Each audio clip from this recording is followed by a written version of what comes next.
I am not a robot series की शुरुआत होती है मेन लीड किम मिन क्यू से। दिखने में बेहद हैंडसम और काफी अमीर होने के साथ साथ एक फाइनेंशियल कंपनी का मैनेजिंग डायरेक्टर है। इतना कुछ होने के बावजूद भी उसकी जिंदगी में बहुत अकेलापन है।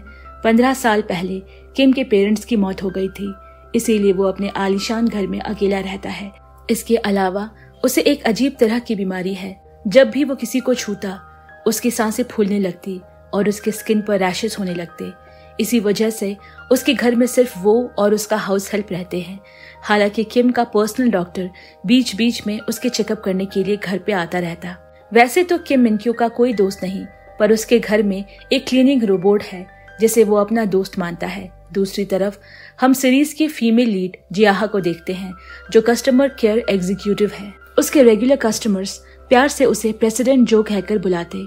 उस दिन जियाहा के स्टोर पर कस्टमर्स की भीड़ लगी थी, क्योंकि एक्शन हीरो के लिमिटेड एडिशन टॉय का सेल लगा हुआ था। जियाहा भीड़ को चीरते हुए जैसे तैसे एक एक्शन हीरो के टॉय को निकाल लेती है और उसे उस कस्टमर को देने पहुंचती है जिसने उसका ऑर्डर किया था। इत्तेफाक से वो कस्टमर किम था। ग्लव्स पहने होने के बावजूद वो थोड़ा सा हिचकिचाता है। उसने जियाहा को उस टॉय को कार में रख देने को कहा ताकि वो बॉक्स को ओपन करके चेक कर सके। हालांकि टॉय बॉक्स पर सॉस लगी हुई थी। इस वजह से किम ने जियाहा को टिप देने का इरादा बदल दिया और कार ड्राइव करके वहां से जाने लगा। जियाहा किम की कार का पीछा करती है, जिससे उसकी कार से छोटी सी टक्कर हो गई। किम तुरंत कार से बाहर आकर उसकी मदद करने लगा। दरअसल ये जियाहा का प्लान था ताकि किम उस पर तरस खाकर उसे टिप्स दे दे, मगर किम बिना टिप्स दिए ही चला जाता है, जिससे वो दिल ही दिल में सोचती है कि एक ना एक दिन इसे इसकी कीमत चुकानी पड़ेगी। घर पहुंचकर किम देखता है कि साइंटिस्ट बेक यंग ने उसे एक रोबोट का वीडियो सेंड किया है जिसका नाम उसने AG3 रखा था। बेक यंग किम को बताता है कि इस रोबोट के बारे में कॉन्ट्रैक्ट में लिखा हुआ है। वो लंबे समय से उस रोबोट को बनाने में जुटा हुआ था। बेक यंग का रिसर्च सेंटर भी किम की फाइनेंस कंपनी का एक हिस्सा था जो कि बिकने वाला है। जब किम ने पहली बार उस रोबोट को देखा तो वो उससे काफी ज्यादा इम्प्रेस हो गया, क्योंकि ये पहली बार था जब किम किसी को बिना एलर्जी के डर के छू सकता था, चाहे फिर वो रोबोट ही क्यों ना हो। किम बेक यंग को उस रोबोट को घर लाने को कहता है ताकि उसके फीचर्स को अच्छे से चेक करके देख सके। अगले दिन किम एक मीटिंग अटेंड करता है जहां उसकी कंपनी का चीफ एग्जीक्यूटिव उचिल उसे बताता है कि बेक यंग का रिसर्च सेंटर जल्द ही नीलाम होने वाला है। अब होता यूं है कि बेक यंग के रिसर्च सेंटर में शॉर्ट सर्किट हो जाता है, जिससे वो रोबोट डैमेज हो जाता है। इससे बेक के सभी स्टाफ मेंबर भी डर जाते हैं। वो किम को कॉल करके पूछता है कि रोबोट को उसके घर तक कब डिलीवर करना है। हालांकि वो रोबोट के डैमेज होने वाली बात किम को नहीं बताता। किम रोबोट को 3 दिनों के अंदर घर पहुंचा देने को कहता है। अगर बेक यंग ने ऐसा नहीं किया तो उसके रिसर्च सेंटर को ब्रिटिश कंपनी को बेच दिया जाएगा। ये सुनते ही बेक यंग तुरंत अपनी एक्स गर्लफ्रेंड जियाहा को कॉल करके रिसर्च सेंटर बुलाता है। असल में बेक यंग ने उसी रोबोट को अपनी गर्लफ्रेंड की शक्ल दी हुई थी। अब वो चाहता था कि जियाहा उस रोबोट की बजाय किम के घर जाकर रोबोट बनने का नाटक करे, जिसके लिए उसे पूरे 10,000 वॉन दिए जाएंगे।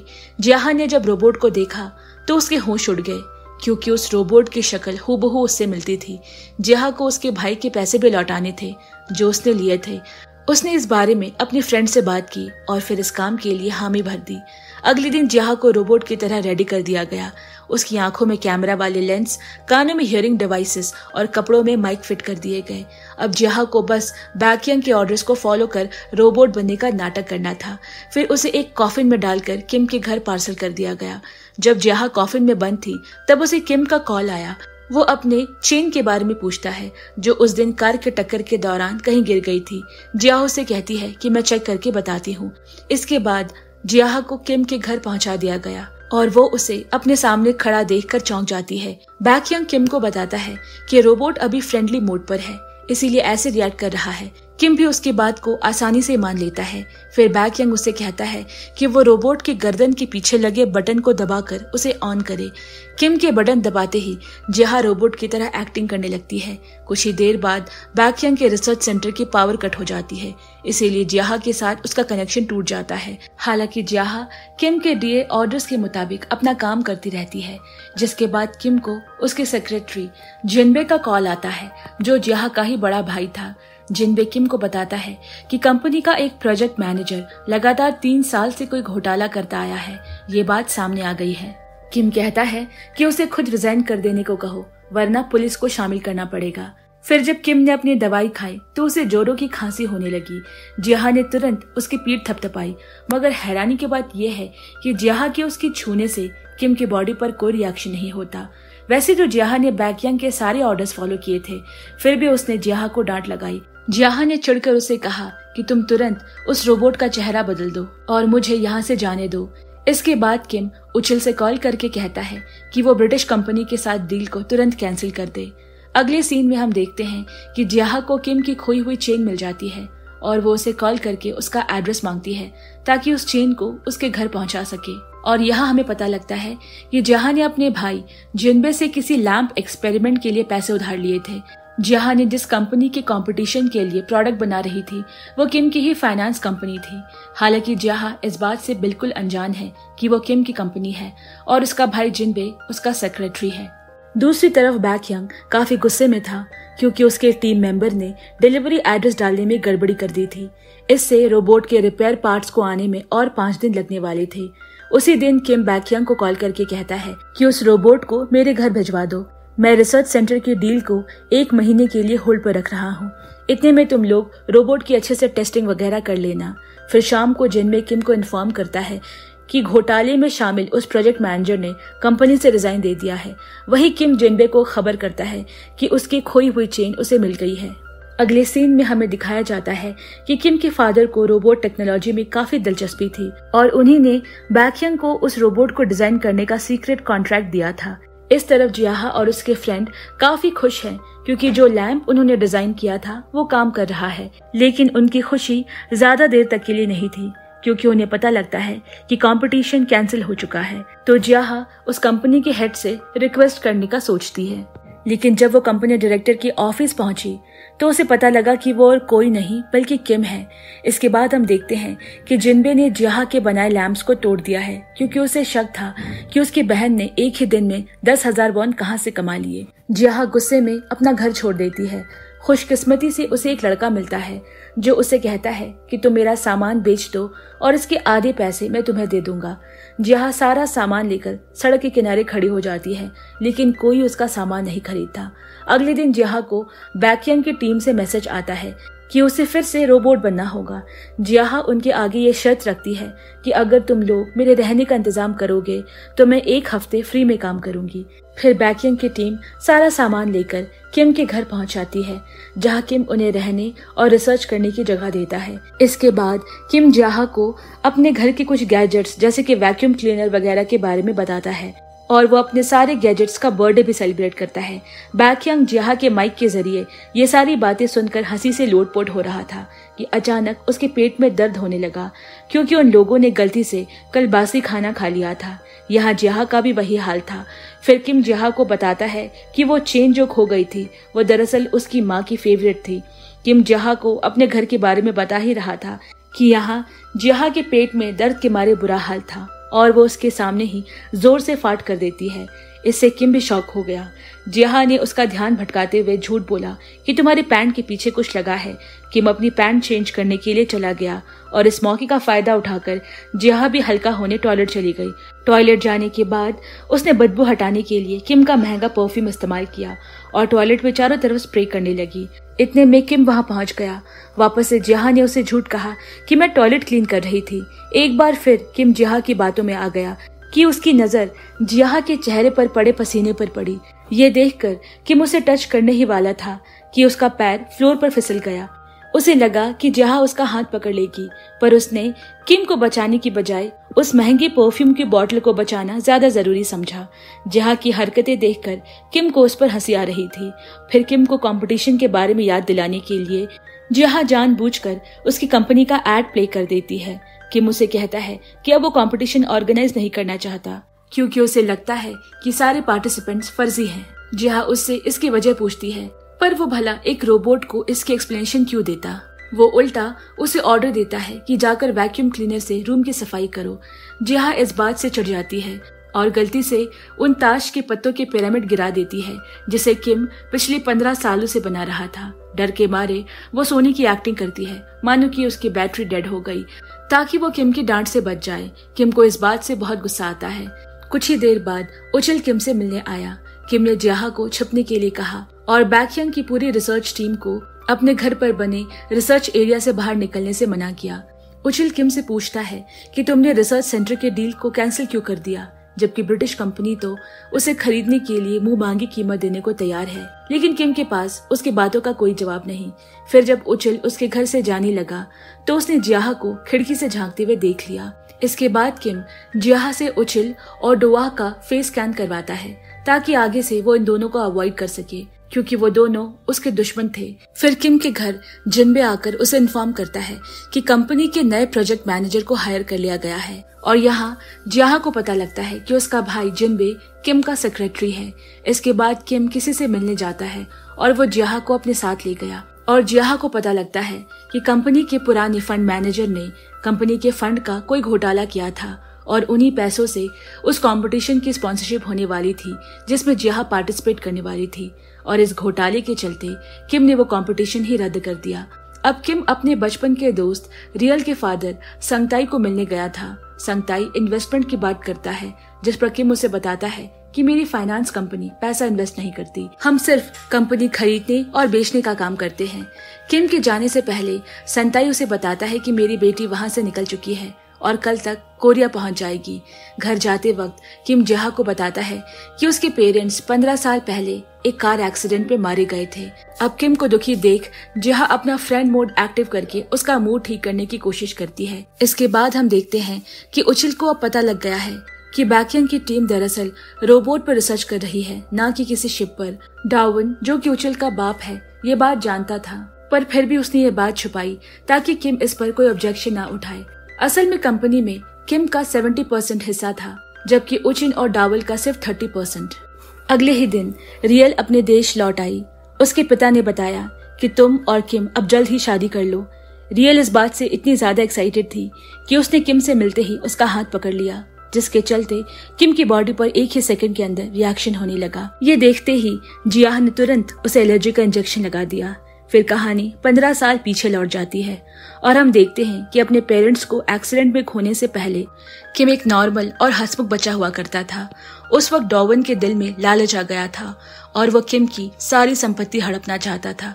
खुशकिस्मती से मैडम एक्स नाम की लेडी ने किम को समझाया कि डार्विन एक बुरा आदमी है, तुम उसकी बातों में आकर किसी भी डॉक्यूमेंट पर साइन मत करना। डार्विन को भी इस बात की भनक लग गई थी और अब वो ऊपर से तो किम से अच्छी तरह पेश आता, लेकिन उसके अंदर इतनी ज्यादा कड़वाहट भरी हुई थी कि उसने गुस्से में जोर से नन्हे किम का हाथ मरोड़ दिया। उस दिन के बाद से किम के दिल में ऐसा डर बैठ गया कि उसे वो बीमारी हो गई। इतना ही नहीं, उसका अपने आसपास के लोगों से भरोसा उठ गया और वो सबसे कटा कटा रहने लगा। प्रेजेंट में हम देखते हैं कि किम को होश आया तो उसने देखा कि उसकी एलर्जी ठीक हो गई है। पहले कभी इतनी जल्दी उसकी एलर्जी ठीक नहीं हुई थी। वो जिया को इंजेक्शन लगाने के लिए थैंक यू बोलता है। फिर अगले ही पल उसे पता लगा कि जिया ने कुछ ज्यादा ही डोज में इंजेक्शन लगा दिया है, तो वो उस पर गुस्सा भी करने लगता है। दूसरी तरफ बैकयंग भी जिया को उसके ऑर्डर ना फॉलो करने की वजह से डांट लगाता है, मगर असल बात तो कुछ और ही थी। वो जिया और किम की बढ़ती नजदीकियों से जेलस फील करने लगा था। इसके बाद उचिल जिनबे को उस AG3 रोबोट की वीडियो दिखाता है, जिसे देखकर जिनबे चौंक गया क्योंकि रोबोट की शक्ल उसकी बहन से मेल खाती है। उसने उचिल से पूछा कि मुझे बताओ मैं आखिर किसका साथ दूं, तुम्हारा या किम का। फिर बैकयंग और उसके टीम मेंबर पाई किम के घर के वीडियो देखते हैं, जिससे उन्हें पता लगता है कि किम की हालत खराब हो रही है। पाई बैकयंग को समझाती है कि उन्हें जियाहा को उसके पास भेजना चाहिए। हुआ यूं था कि अपनी खुद की जेलसी की वजह से बैकयंग ने जियाहा पर किम के घर जाने से रोक लगा दी थी। अब अगले दिन किम जियाहा से चेन का वो पार्सल खुलवाता है जो दरअसल उसी ने भेजा था। फिर वो कहता है कि ये चेन मैं सही समय आने पर उस लड़की को पहनाऊंगा जो इसकी असल हकदार होगी। अगले सीन में जिनबे बैकयंग से मिलकर उसे कहता है कि वो रोबोट के चेहरे को जल्द से जल्द बदल दे, क्योंकि अगर जियाहा को इस बारे में पता चला तो उसे बहुत बुरा लगेगा, जबकि जियाहा तो इस बारे में पहले से जानती थी। और यहाँ हमें पता लगता है कि रियल ने किम की फाइनेंस कंपनी में काम करना शुरू कर दिया है। और उचिल भी उसे दिल ही दिल पसंद करने लगता है। इधर किम जिया के साथ अपने इमोशन शेयर करते हुए कहता है कि मैं चाहता हूँ कि ये बीमारी जल्द से जल्द ठीक हो जाए ताकि वो अपने पसंदीदा औरत के करीब आ सके। और वो जिया को वो सारे लेटर्स भी दिखाता है जो रियल ने उसे बचपन में हर साल भेजा करती थी। इसके बाद जिया कंपटीशन में पार्टिसिपेट करने का अपना एप्लीकेशन किम को सेंड करती है। उसने सोच लिया था कि ये उसका आखिरी अटेम्प्ट होगा। अगर इस बार कंपटीशन नहीं हुआ तो वह इस बारे में भूल जाएगी। हालांकि किस्मत जिया का साथ नहीं देती क्योंकि किम ने कभी वो लेटर खोलकर पढ़ा ही नहीं। फिर बैकयंग देखता है कि किम अपने रोबोट जिया की कुछ ज्यादा ही करीब आ रहा है। इस पर उसका पारा चढ़ जाता है और वो पाई से कहता है कि अभी के अभी जिया को वहां से बुलाओ। हालांकि जिया और किम साथ में कहीं गए हुए थे। बैकयंग जिया का लोकेशन ट्रैक करने लगता है। असल में किम ने रियल को डेट पर बुलाया था जहां वो जिया को भी अपने साथ ले गया, मगर किम कहता है कि अब रियल वैसी नहीं रही जैसे वो 15 साल पहले हुआ करती थी। इस कारण वो रियल से अपनी शादी का इरादा बदल देता है और फिर उसे अपनी माँ का चेन देकर कहता है कि हम अच्छे दोस्त रह सकते हैं। रियल उसकी दोस्ती को तो एक्सेप्ट कर लेती है मगर उसकी माँ का चेन लेने से इनकार कर देती है। रियल के जाने के बाद किम जिया को बताता है कि मैं नहीं चाहता रियल को मेरी बीमारी का पता चले, इसीलिए मैंने उससे शादी करने से मना कर दिया। इसके बाद किम को ख्याल आया कि उसने तो रियल से हाथ मिलाया था लेकिन इस बार उसे कोई रिएक्शन नहीं हुआ। तभी उससे एक आदमी टकरा जाता है मगर इसके बाद भी किम को कुछ नहीं होता। इस बात से वो बहुत खुश हो जाता है। उसे लगा कि उसकी स्किन की प्रॉब्लम अब ठीक हो चुकी है और इस बात को कंफर्म करने के लिए वो जिया को एक भीड़ भाड़ वाली जगह पर ले गया। 15 सालों में पहली बार किम बेफिक्र होकर किसी भीड़ का हिस्सा बन रहा है। वो इस बात को शेयर करने के लिए अपने डॉक्टर को कॉल लगाता है लेकिन उसी वक्त उसे एक औरत टकरा गई और उसकी एलर्जी फिर बढ़ने लगती है। अब उसे इस बात का एहसास हो गया कि जब जिया उसके करीब रहती है तब उसे कोई एलर्जी रिएक्शन नहीं होता। किम तुरंत दौड़ते हुए उसके पास गया और उसे गले से लगा लेता है। अगले ही पल हम देखते हैं कि बैकयंग आकर किम को थप्पड़ मार देता है और जिया को वहां से ले जाता है। वो जिया से कहता है कि तुम्हारा काम अब खत्म हो गया है तो आगे से किम के घर जाने की कोई जरूरत नहीं। चुपचाप अपना बोरिया बिस्तर बांधो और अपने भाई के घर लौट जाओ। इसके बाद किम अपने डॉक्टर को इस पूरे वाकया के बारे में बताता है। डॉक्टर किम से कहता है कि ये एक बड़ी बात है, एक काम करो, तुम रिकॉर्ड के लिए अपने स्किन कंडीशन की वीडियो लिया करो जिससे तुम्हारी इम्प्रूवमेंट को ट्रैक किया जा सके। अब यहाँ जिया अपने भाई के घर वापस नहीं जाना चाहती, इसीलिए वो रात एक सोना रूम के अंदर बिताती है। उसे इस बात का एहसास भी नहीं कि वो जाने अनजाने में किम के साथ बिताए पलों को याद करके मुस्कुरा रही है। दूसरी तरफ किम का भी वही हाल था। वो अपने आप को जिया के बारे में सोचने से रोक नहीं पा रहा। डॉक्टर किम से कहता है, तुमने अपने रोबोट के साथ रहते रहते उससे एक गहरा रिश्ता बना लिया है, एक भरोसे का रिश्ता जिसकी वजह से तुम ठीक हो रहे हो। यहाँ बैकयंग का अभी भी जिया से किम की नजदीकी वाली बात सोचकर खून उबल रहा था। वहीं दूसरी तरफ डुआन के आदमी बैकयंग और उसकी टीम को खोजने में लगे हुए थे। इन सब से बेखबर बैकयंग उस वीडियो को बार बार अपनी टीम को दिखाता है जिसमें किम जिया के नजदीक जाने की कोशिश करता है और उनसे कहता है कि हमें ऐसे बेहुदा कस्टमर की जरूरत नहीं, हम कोई दूसरा इन्वेस्टर देख लेंगे जो हमसे इस रोबोट को खरीदेगा। इसके बाद रियल ऑफिस में उचिल को बताती है कि किम ने उसके साथ शादी करने से इनकार कर दिया है। क्या वो किसी और को पसंद करता है? उचिल उसके सामने तो बुरा लगने का नाटक करता है लेकिन दिल ही दिल वो बहुत खुश होता है। अब रियल उससे कुछ बोलती इससे पहले किम का कॉल आ जाता है जो उससे कहता है कि मैं चाहता हूँ हम अपने रिलेशनशिप को कंटिन्यू करें। इसके बाद रियल किम के घर जाती है जहाँ उसे जिया के कंपटीशन एप्लीकेशन टेबल पर पड़ा मिला। वो उसके लैम्प प्रोजेक्ट पे काफी दिलचस्पी दिखाती है। वहीं दूसरी तरफ जिया की फ्रेंड कंपटीशन रद्द करने की वजह से किम के बारे में बुरा भला कहती है लेकिन जिया किम का बचाव करती है। उसी वक्त जिया को किम की कंपनी से कॉल आया। उन्होंने उसे इन्फॉर्म किया कि अब कंपटीशन कैंसिल नहीं होगी। ये बात सुनते ही जिया खुशी के मारे झूम उठती है क्योंकि इसी बहाने उसे किम से वापस से मिलने का मौका मिल गया। इसके बाद बैकयंग किम से मिलकर उसे कहता है कि मैं रोबोट बनाने वाला कॉन्ट्रैक्ट रद्द कर रहा हूँ। फिर वो और पाई नए इन्वेस्टर्स की तलाश करने निकल जाते हैं मगर किसी को भी रोबोट प्रोजेक्ट में इन्वेस्ट करने में इंटरेस्ट नहीं था। इधर जिया पाई को कॉल करके कहती है कि मैं अपना कुछ सामान किम के घर भूल गई हूँ। जब जिया वहाँ अपना बैग लेने पहुंची तो किम का सिक्योरिटी गार्ड उसे देख लेता है और रोबोट समझकर घर ले जाता है। तभी बैकयंग की टीम मेंबर इस बारे में पाई को कॉल करके इन्फॉर्म कर देता है। किम इतने दिनों बाद अपनी प्यारी रोबोट को देखकर खुश हो जाता है और उससे कहता है कि अब तुम बस मेरी हो, मैं तुम्हें हर हाल में बैकयंग से बचा लूंगा, चाहे मुझे इसके लिए कितनी भी बड़ी कीमत क्यों ना चुकानी पड़े। फिर किम बैकयंग की टीम को एक मोटा सा चेक फाड़ कर देता है। हालांकि पाई उसके ऑफर को ठुकरा देती है। किम उनके आगे चेक्स की बारिश कर देता है, पर तब भी वो लोग नहीं मानते। फिर शाम में बैकयंग की टीम जिया को किम के घर से चुरा कर ले जाने की कोशिश करते हैं, लेकिन किम उन लोगों को अपने साथ डिनर करने के लिए इनवाइट करता है। बैकयंग नए इन्वेस्टर्स ढूंढने में काफी बिजी था, इसीलिए वो इन सब पर ध्यान नहीं दे पा रहा था। जिया किम को सलाह देती है कि वो इन लोगों से दोस्ती करके उन्हें अपनी तरफ करने की कोशिश करे। फिर सभी अपने परिवार के बारे में बातें करने लगे और उन लोगों को ये सुनकर अचंभा हुआ कि किम इस दुनिया में अकेला है।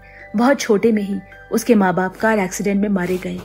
इसके बाद जिया पाई से कहती है कि हमें किम को अकेला नहीं छोड़ना चाहिए, पर पाई कहती है हम बैकयंग के फैसले के आगे कुछ नहीं बोल सकते। मगर वहां से जाने से पहले बैकयंग की टीम किम का फेवरेट क्लीनिंग मशीन को रिपेयर कर देती है और किम खुशी के मारे उस मशीन को गले लगा लेता है। ये देखकर सबके चेहरे पर मुस्कुराहट आ जाती है।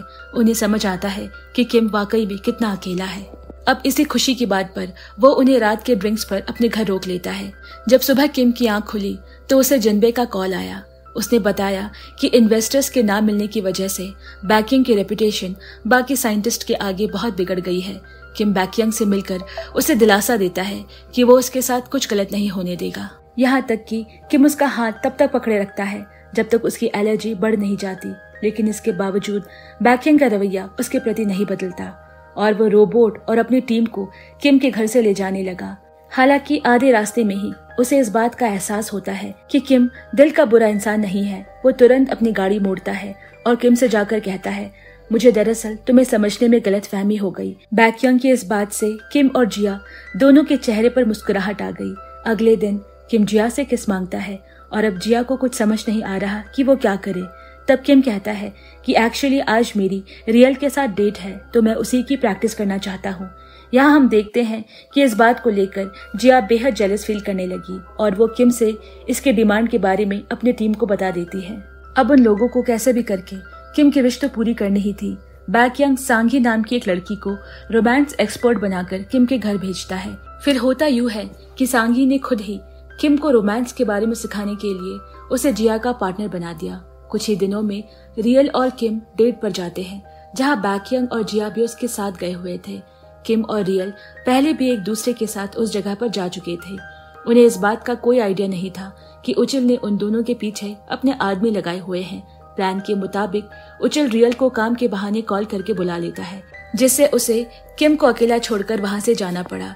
उसके जाने की कुछ ही देर बाद उस जगह पर बारिश होने लगी। किम ने अपना छाता खोल जिया को बारिश में भीगने से बचा लिया। हमें यहाँ पता लगता है कि वो अम्ब्रेला जिया और बैकयंग ने साथ मिलकर बनाया था जब वो दोनों रिलेशनशिप में थे। उस अम्ब्रेला को किम की कंपनी ने कंपटीशन में सेलेक्ट किया था। किम को वो अम्ब्रेला बहुत ज्यादा पसंद आया। वो जिया से कहता है कि मैं एक दिन इस अम्ब्रेला के डिजाइनर से जरूर मिलना चाहूंगा। ये सुनते ही जिया के चेहरे पर हल्की सी स्माइल आ गई। तभी अचानक किसी के धक्का लगने से जिया लड़खड़ाने लगी, मगर किम ने उसे पकड़ लिया और जिया ने बिना कुछ सोचे समझे उसे किस कर लिया। किम को भी समझ नहीं आ रहा था कि वो कैसे रिएक्ट करे। उसे लगा था कि वो अपना पहला किस रियल को करेगा, लेकिन उसने ये कभी नहीं सोचा था कि कोई रोबोट सामने से उसे ऐसे किस कर लेगा, क्योंकि रोबोट बारिश में भीग गया था। इसी वजह से कुछ देर बाद किम रोबोट की कंडीशन चेक करने रिसर्च सेंटर आता है। वहाँ किम पाई से पूछता है कि क्या रोबोट्स हमारी तरह इमोशंस फील कर सकते हैं। पाई उसे बताती है कि कभी कभी रोबोट्स बिना कमांड के आसपास के लोगों को कॉपी करके उनके जैसा रिएक्ट करते हैं। ये बात सुनकर किम को समझ नहीं आ रहा था कि उसे खुश होना चाहिए या रोबोट पर नाराज होना चाहिए। वहीं दूसरी तरफ जिया सोच रही है कि वो किम को सब सच बता दे कि वो एक रोबोट नहीं बल्कि एक जीता जागता इंसान है। यहाँ किम अपने डॉक्टर को अपनी कंडीशन के बारे में डिटेल्स में बताता है। डॉक्टर कहता है मेरा एक और पेशेंट है जिसे बिल्कुल यही बीमारी है, मगर जब उसकी नर्स ही उसकी गर्लफ्रेंड बनी तो धीरे धीरे वो ठीक हो गया। फिर बैकयंग पाई से कहता है शायद मैं जिया पर कुछ ज्यादा ही सख्ती से पेश आ रहा हूँ। मैं चाहता हूँ कि वो मुझे माफ कर दे और मेरी जिंदगी में लौट आए। इधर पाई भी मन ही मन बैकयंग को पसंद करती है, पर वो अपनी फीलिंग्स छुपाकर उसे सलाह देती है कि आगे से वो पिछली गलतियों को ना दोहराए। अगले दिन किम जिया को किस वाली बात पूछता है, जिया ऐसे बर्ताव करती है मानो उसे कुछ याद ही ना हो। इससे किम को गुस्सा आ जाता है। तभी सांगी भी वहाँ आती है और उन दोनों के बीच की बातें सुन लेती है। उसने किम से कहा कि आगे से तुम रियल के साथ अकेले ही डेट पर जाना ताकि तुम दोनों को कोई डिस्टर्ब न करे। जिया को साथ मत लेकर जाना। किम सांगी की बातों को मानना तो चाहता है, पर उसे पिछली बार का किस्सा याद आ गया। उसे डर है कि कहीं रियल को छूते ही उसे एलर्जी फिर से शुरू ना हो जाए। ये सब सोच सोच कर किम को बहुत गुस्सा आ रहा था। वो जिया को किस के बारे में याद दिलाने की कोशिश करता, पर जिया अब भी एक्टिंग करने में लगी हुई थी जैसे उसे कुछ याद ही ना हो। इससे किम और ज्यादा चिढ़ गया और जिया को पूरे घर की सफाई करने का ऑर्डर देता है। बैकयंग जो ये सब देख रहा था चाहता था कि तुरंत जिया को इस मुसीबत से निकाल ले। फिर जब किम जिया को उसका अम्ब्रेला क्लीन करने को देता है, वो उसे बताती है कि इस अम्ब्रेला को बैकयंग ने बनाया है। किम कहता है, मैं मान ही नहीं सकता कि बैकयंग को इतना अच्छा आइडिया आ सकता है। इसके पीछे जरूर किसी और का हाथ है। किम के मुंह से अपनी तारीफ सुनकर जिया मुस्कुराने लगती है। उसी शाम किम रिसर्च सेंटर जाकर पाई को रोबोट से जुड़े ढेर सारे सवाल पूछता है। हालांकि उसे वही घिसा पिटा जवाब सुनने को मिला। वो सोचता है कि अब तक वो जिसे अपने दिल का हाल सुनाता रहा वो महज एक रोबोट है जिसमें कोई इमोशंस नहीं, और जो भी बातें रोबोट ने उससे कही है वो महज बैकयंग और पाई ने फीड किया हुआ डेटा है। अब किम ने ठान लिया था कि वो अपने रोबोट के साथ बिना कोई लगाव के उसे सिर्फ एक रोबोट की तरह ही ट्रीट करेगा। इसके बाद डुआन सुंगताई के आगे रियल और उचिल के रिश्ते की बात छेड़ देता है। वो उसे बताता है कि अगले शेयर होल्डर मीटिंग में हम किम को कंपनी से बाहर करने की सोच रहे हैं। इससे कंपनी के ज्यादातर हिस्से उचिल के नाम हो जाएंगे और वो मैनेजिंग डायरेक्टर बन जाएगा। मगर संगताई उसे कहता है वो ऐसा नहीं होने देगा। उसने किम के पिता को वादा किया था कि वो हर हाल में उनके बेटे का साथ देगा। फिर हम देखते हैं कि किम ने बैकयंग का साथ देने का जो वादा किया था उसे पूरा किया। इसी खुशी में वो सभी सांगी के रेस्टोरेंट खाना खाने गए। रोमांस एक्सपर्ट होने के नाते सांगी को एक झलक देखते ही उनकी उलझे हुए रिश्तों का पता लग गया। पाई बैकयंग को पसंद करती है, बैकयंग जिया को और जिया किम को। इसी चलते सांगी बैकयंग की टीम मेंबर को वहां से जाने को कहती है ताकि जिया और किम आपस में थोड़ा वक्त बिता सके। उस रात वो दोनों नशे में होते हैं। तब किम ने जिया से कहा कि अब वो उसके यानी रोबोट के बिना नहीं रह सकता। इस तरफ असली AG3 रोबोट पूरी तरह रिपेयर हो चुका था, लेकिन अब भी उसके मूवमेंट जिया से मैच नहीं हो रहे थे। अब बैकयंग और उसकी टीम के पास इस चीज का हल निकालने के लिए सिर्फ 4 दिन बाकी है। उन्होंने सोचा कि रोबोट के सही होते ही वो लोग किम को सारा सच बता देंगे। इसके बाद किम जिया को रियल और उसके पिता से मिलवाने ले जाता है। वो लोग मिलकर इन दोनों की एंगेजमेंट के बारे में डिस्कस करने वाले थे। घर लौटते वक्त किम जिया से कहता है, काश तुम एक इंसान होती। ये बात सुनकर जिया को बहुत गिल्टी फील हो रहा है। फिर जिया अपनी भांजी को लेकर किसी स्किन डॉक्टर के पास चेकअप के लिए जाती है, जहां उसे पता लगा कि ये वही डॉक्टर है जो किम का इलाज कर रहा है। जिया उसे पूछती है क्या ऐसी कोई बीमारी होती है जिसमें पेशेंट को इंसानों के टच में आने से ही खतरा हो, और अगर हाँ तो उसका इलाज क्या है। डॉक्टर कहता है हाँ ऐसी बीमारी होती है। इसे ठीक करने का एक ही तरीका है, अगर पेशेंट किसी ऐसे शख्स के साथ गहरा रिश्ता बना ले जिस पर वो विश्वास करता हो और वो उसके दिल से देखभाल करे तो पेशेंट के हालत में धीरे धीरे सुधार आने लगेंगे। अगले सीन में किम के मरे हुए फादर का ड्राइवर दोसम जिनबे को कॉल करता है। वो उसे कहता है कि आप जिस रिकॉर्डिंग की बात कर रहे हो मैं वो सारी आपको दे दूंगा, लेकिन एक शर्त पर।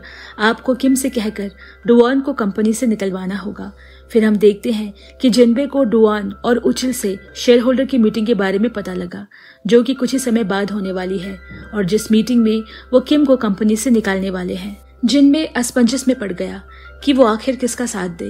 वहीं डुआन ने अपने आदमियों से कहकर दोसम का पता लगाने को कहा है, क्योंकि वो उसके प्लान के बारे में पहले से जानता है।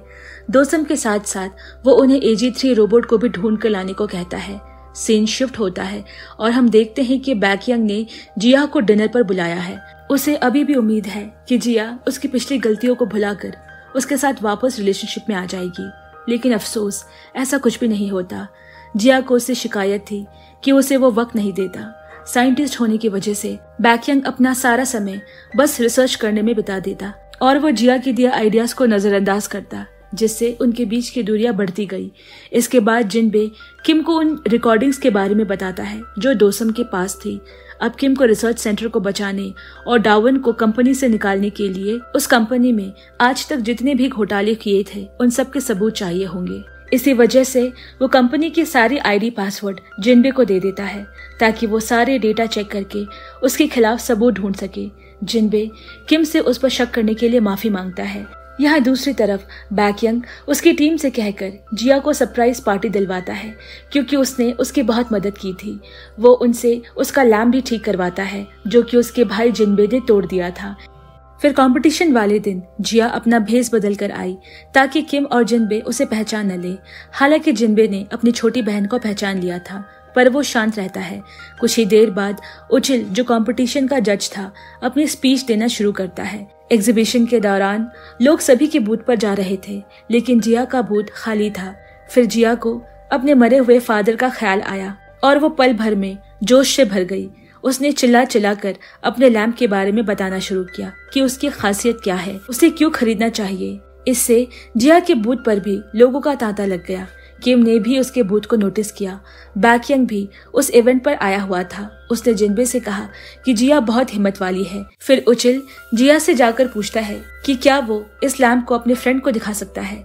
उचिल और डुआन को देखकर जिया को वो दिन याद आ जाता है जब किम ने उनके फेस स्कैन कराकर उन्हें अवॉइड करने को कहा था।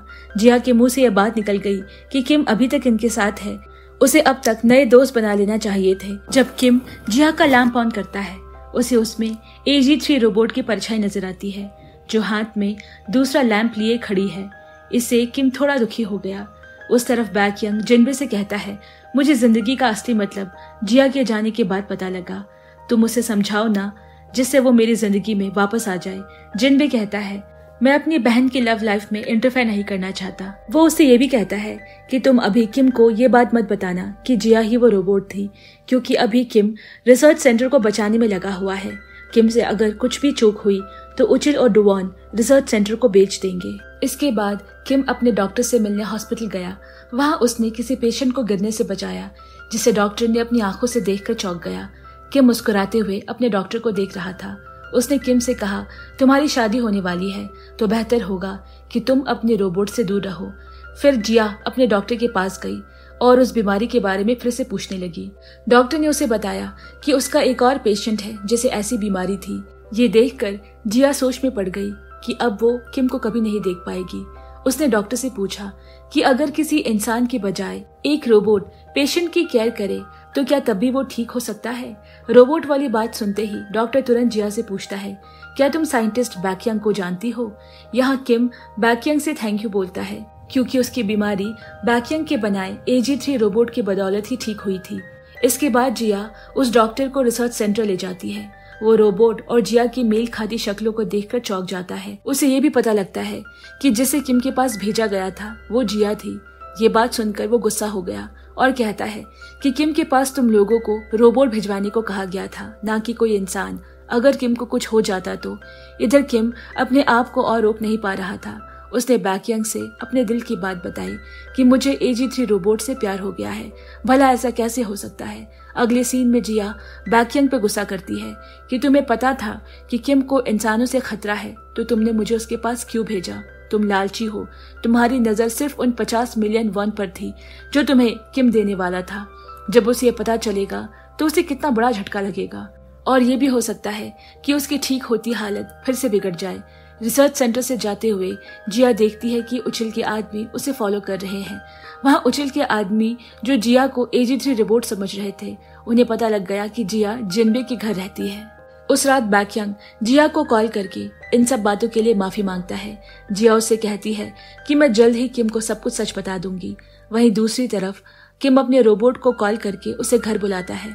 हालांकि इस बार असली वाला AG3 रोबोट उसके घर आया। वो रोबोट के सामने अपना दिल खोलकर रख देता है। रोबोट की टेस्टिंग अब खत्म होने वाली थी। ऐसे में किम समझ नहीं पा रहा था कि वो इस सिचुएशन से कैसे बाहर आए। अगले दिन जिया और बैकयंग किम को सच्चाई बताने उसके घर पहुंच गए, लेकिन डॉक्टर हो उन्हें ऐसा करने से रोक लेता है। वो उन्हें बताता है कि मेरा एक दूसरा पेशेंट के पार्टनर ने जब उसे चीट किया तो वो उस सदमे को बर्दाश्त नहीं कर सका और उसकी मौत हो गई। तुम लोगों को उसे सच बताने का कोई और तरीका ढूंढना होगा। फिर बैकयंग किम से कहता है कि अब उसे रोबोट के प्रोग्राम को रीसेट करना पड़ेगा। किम कहता है, मुझे बस इसके साथ एक आखिरी दिन बिताने दो। इसके बाद असली रोबोट यानी जिया वहां जाती है। दोनों एक दूसरे के साथ वक्त बिताते हैं और किम जिया को अपनी माँ की चेन भी पहनाता है। उस दिन के बाद जिया बीमार पड़ गई क्योंकि वो अपनी फीलिंग्स को और दबाकर नहीं रख पा रही थी। वहीं दूसरी तरफ किम भी बदलने लगा। वो अपने ऑफिस स्टाफ के साथ खुलने मिलने की कोशिश करता है। हालांकि उसकी एम्प्लॉय से ये बात हजम नहीं हुई और वो उससे बचकर भागने की कोशिश करते हैं, मगर फिर भी किम काफी खुश नजर आ रहा था। फिर वो जिनबे से वो सारी फाइल्स लेता है जिनमें डॉवन के फ्रॉड का सारा कच्चा चिट्ठा था। दोशम के बारे में पूछने पर जिनबे बताता है कि उससे मेरी कई दिनों से बात नहीं हुई। कुछ दिन बाद किम को मैडम एक्स का मेल आता है जिसमें उन्होंने लिखा था कि डॉवन ने कितने शेयर हासिल किए हैं जिसकी मदद से वो किम को ओवरटेक करके कंपनी से बाहर करेगा। ईमेल पढ़ने के बाद किम समझ गया कि उसे अब दोशम के पास जल्द से जल्द वो रिकॉर्डिंग लेनी होगी। अगले सीन में हम देखते हैं कि एक बार फिर किम को कुछ latest action heroes toys order करने थे। इस सिलसिले में वो जिया को फिर से कांटेक्ट करता है, लेकिन जिया ने उसे मना कर दिया और साथ ही साथ ये भी कह दिया कि वो उससे दूर चली जाएगी। इसके बाद वो कॉल कट करके रोने लगी। उसे इस बात का पता नहीं था कि बैकयंग भी उनकी बातें सुन रहा है। बैकयंग को जिया की ऐसी हालत देखकर बुरा लगता है। जब जिया की तबीयत ठीक हुई तो उसने ऑस्ट्रेलिया के वीजा के लिए अप्लाई कर दिया। इधर उचिल ने अपने डैड डोवान को समझाया कि वो रिसर्च सेंटर को ना बेचे। हालांकि डोवान ने कहा, अगर मैं रिसर्च सेंटर नहीं बेचूंगा तो कंपनी तुम्हारे नाम कैसे होगी। इसके बाद जब उचिल वहां से जा रहा था उसने अपने डैड और उनके कलीग्स के बीच कुछ बातें सुन ली। वो किसी ऐसे राज के बारे में बता रहे थे जो किम के पेरेंट्स की मौत से जुड़ा था। यहाँ दोशम और किम के मिलने का प्लान चौपट हो गया क्योंकि डॉवन के आदमी दोशम की तलाश में उस पर नजर रखे हुए थे। इसके बाद जिनबे और किम ने दोशम से मिलने का एक नया प्लान बनाया। फिर मीटिंग के दौरान किम सभी मेंबर्स को बताता है कि बैकयंग की टीम एक रोबोट बना रही है, ना कि कोई सीक्रेट शिप। तब उचिल उठकर कहता है कि रिसर्च सेंटर के बिकते ही मैं कंपनी से रिजाइन कर दूंगा ताकि मेरे पिता की पोजीशन बची रहे। जब किम घर पहुंचा तो उसने देखा कि जिया ने अपना हर्ट वाला लैम्प उसे भेजा हुआ है, जैसा कि उसने कंपटीशन के दिन प्रॉमिस किया था। लैम्प को छूते ही उसे अपने रोबोट की याद आने लगी। फिर बैकयंग ने किम को मैसेज किया कि वो जल्द ही रोबोट का फेस चेंज कर देगा। मैसेज पढ़कर किम तुरंत रिसर्च सेंटर जाकर उन्हें ऐसा करने से रोकता है और फिर वो रोबोट को अपने साथ घर ले आता है। वो चाहता है कि उसके और रोबोट का रिश्ता बिल्कुल पहले जैसा हो, मगर अफसोस आखिर वो ठहरा एक रोबोट। वो जिया की जगह कैसे ले पाता। इसके बाद किम ने रियल के साथ भी अपना रिश्ता खत्म कर दिया, जिससे रियल भी खुश थी क्योंकि वो भी ये शादी नहीं करना चाहती थी। फिर किसी काम से किम ट्रेन में जा रहा था। इत्तेफाक से जिया भी उसी ट्रेन में अपनी दादी के गांव जा रही थी। उसने सोचा था कि ऑस्ट्रेलिया जाने से पहले वो एक बार उनसे मिल ले। जिया ऐसा बर्ताव कर रही थी जैसे कि वो किम को जानती ही ना हो। वहीं किम खामोशी से जिया की तरफ देखे जा रहा था। उसे अपनी आंखों पर यकीन नहीं हो रहा था। इसके बाद किम बैकयंग को कॉल करके पूछता है कि तुमने AG3 रोबोट का फेस किसे देखकर डिजाइन किया था।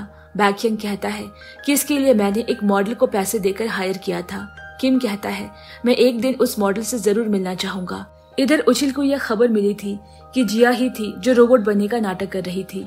वो इस बारे में बैकयंग से पूछता है, मगर बैकयंग कहता है कि वो सिर्फ एक मॉडल है जिसने रोबोट को अपना फेस दिया है। फिर उचिल ने अपने कुछ बंदों को रिसर्च सेंटर भेजकर कंप्यूटर में वायरस डलवा दिया। इतना ही नहीं, उसने कंप्यूटर को एक हैकर के कंप्यूटर से कनेक्ट कर दिया। इधर किम ने जिया की दादी के घर तक पीछा किया। वो अनजाने में उसके पीछे पीछे चला आ रहा था। फिर वो जैसे तैसे हिम्मत करके जिया के सामने आ गया, पर वो अब भी उसे पहचाने से इनकार कर रही है। किम ने कुछ खाने को ऑर्डर किया ताकि वो उसकी दादी के कैफे में बैठ सके। वहीं जिया ने उसके दी चेन को छुपा दिया और बैकयंग को कॉल करके इस बात की खबर दी कि किम उसके पीछे पीछे यहाँ तक आ पहुंचा है। इस तरफ बैकयंग और उसकी टीम अपनी इम्पोर्टेंट फाइल को वायरस से बचाने में लगे हुए थे। बैकयंग को इस बात की भनक तो थी कि ये किसका काम है। फिर हम देखते हैं कि उचिल इस बात से बहुत गुस्सा है कि हैकर्स रिसर्च सेंटर की फाइल्स को नहीं चुरा पाए। अब यहाँ जिया किम से पूछती है कि तुम मेरा पीछा क्यों कर रहे हो। किम कहता है, मैंने अपनी एक दोस्त को खो दिया है जो बिल्कुल तुम्हारी तरह दिखती थी। जिया ने किम को यह बताते हुए कैफे से बाहर कर दिया कि मैं AG3 रोबोट की मॉडल हूँ, ना कि वो रोबोट। फिर बैकयंग ने जिया को कॉल करके बताया कि वो और पाई रिसर्च सेंटर से निकलने वाले हैं। इधर किम को फिर से देखकर जिया चौंक गई। इससे किम को वो दिन याद आ गया जब AG3 रोबोट पहली बार उसके घर आया था।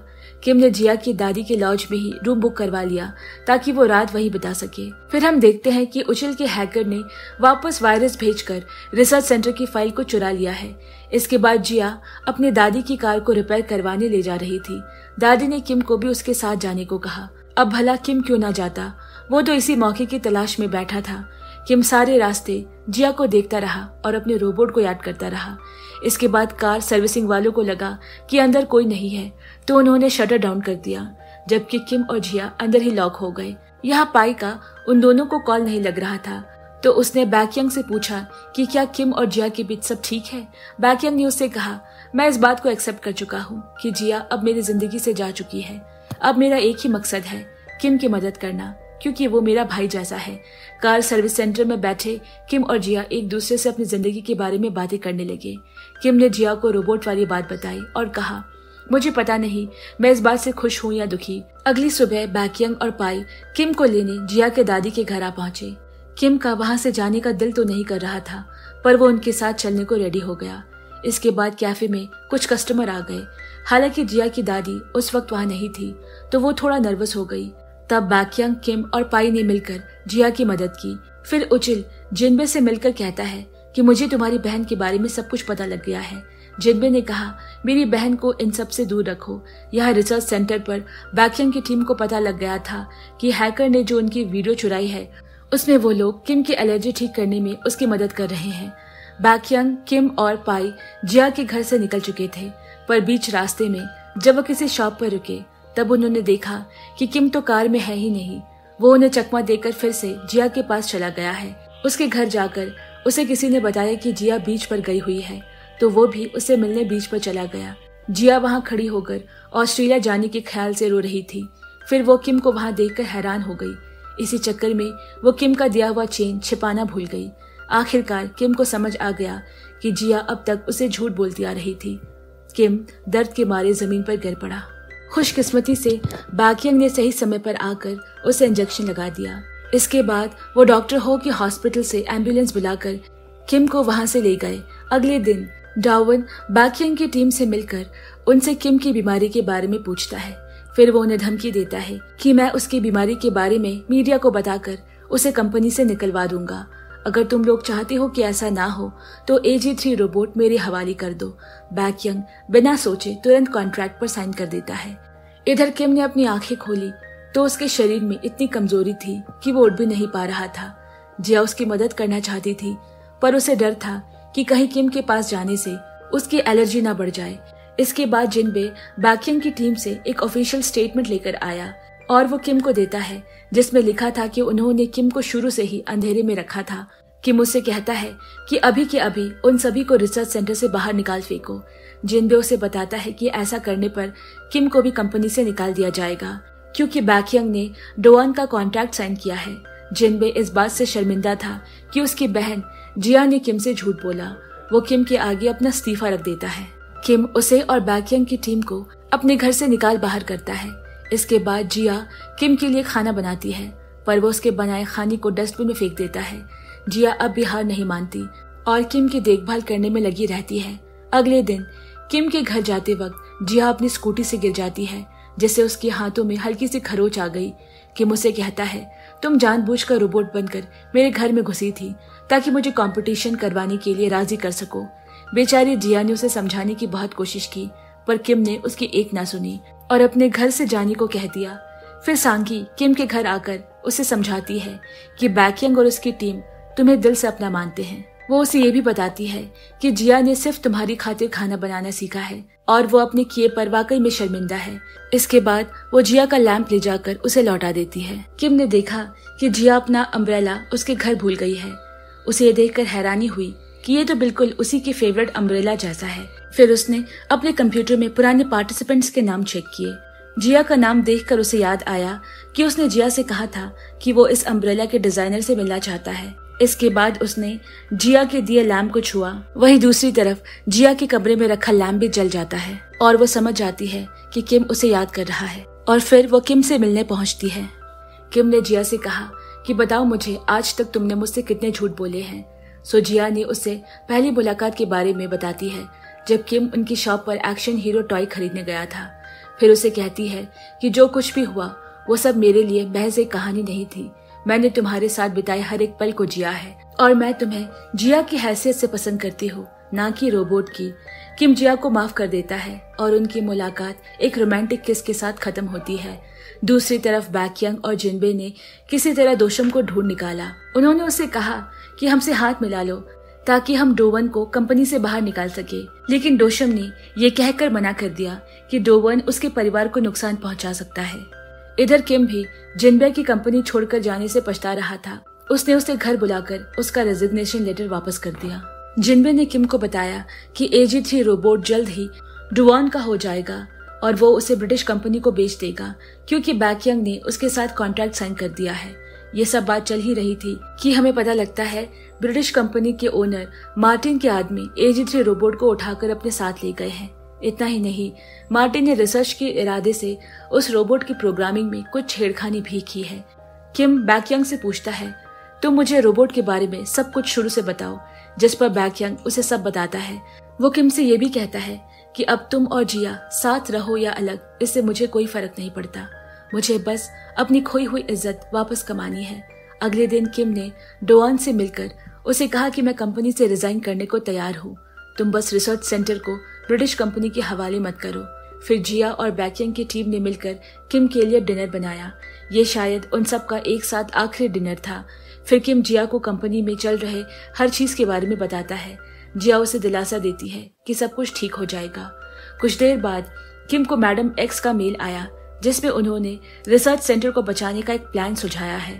किम तुरंत जिया को लेकर मैडम एक्स से मिलने पहुंचा। ये वही लेडी है जिन्होंने एक बार बचपन में किम की मदद की थी और उसके माँ बाप के कार एक्सीडेंट में मौत के बाद किसी भी पेपर में साइन करने से मना किया था। वो उसे बताती है कि मार्टिन एक बहुत खतरनाक आदमी है और किम के पिता के ड्राइवर यानी उसे दोशम के पास मार्टिन के खिलाफ सबूत है, लेकिन वो आगे आने से डर रहा है। अगर मार्टिन के खिलाफ वो सबूत दोशम ने उन्हें दे दिए तो वो विटनेस प्रोटेक्शन के जरिए दोशम को प्रोटेक्शन दिलवा सकते हैं। अगले दिन जिनबे और किम दोशम से मिलकर उसे प्रोटेक्शन लेटर देते हैं और वो उन्हें सबूत देने को राजी हो जाता है, जिसके बाद किम ने वो सबूत पुलिस को हैंडओवर कर दिए। अब जिया किम को एक ऐसी नीलामी में ले जाती है जहां AG3 रोबोट के ऊपर बोली लग रही थी, मगर उन्हें वहां पहुंचकर पता चलता है कि दरअसल AG3 रोबोट गुम हो चुकी है। उसने तुरंत बैकयंग टीम से उसे ढूंढने को कहा। यहाँ मार्टिन भी पागलों की तरह उस रोबोट को ढूंढ रहा था क्योंकि उस रोबोट के वीडियोस में मार्टिन के खिलाफ कई सबूत हो सकते हैं जो अगर पुलिस के हाथ लग गए तो वो कहीं का नहीं रहेगा। यहाँ वो रोबोट शहरों में खुलेआम घूम रही है। जिया और किम उसे सड़कों पर ढूंढने के लिए निकल जाते हैं। वहीं बैकयंग की टीम CCTV कैमरा में चेक करके उसे ढूंढने की कोशिश कर रहे थे, पर वो सबसे पहले मार्टिन के लोगों के हाथ लग गई। लेकिन मौके पर पुलिस ने आकर AG3 रोबोट को उनसे छुड़वा लिया और उसे वापस बैकयंग टीम के लैब पे पहुंचा दिया गया। सभी लोग इस बात से बहुत खुश थे कि रोबोट उन्हें सही सलामत वापस मिल गई है। उस दिन डिनर पे वो AG3 रोबोट द्वारा कैप्चर सारे रिकॉर्डिंग्स देखते हैं जब वो शहर भर में घूम रही थी और बैकयंग उन्हें बताता है कि वो बहुत जल्द AG3 रोबोट के चेहरे को बदलने वाला है, इसीलिए वो सभी आखिरी बार उसे अलविदा कहते हैं। फिर बैकयंग मैडम एक्स को वो वीडियो देता है जिसमें मार्टिन के खिलाफ कुछ सबूत थे।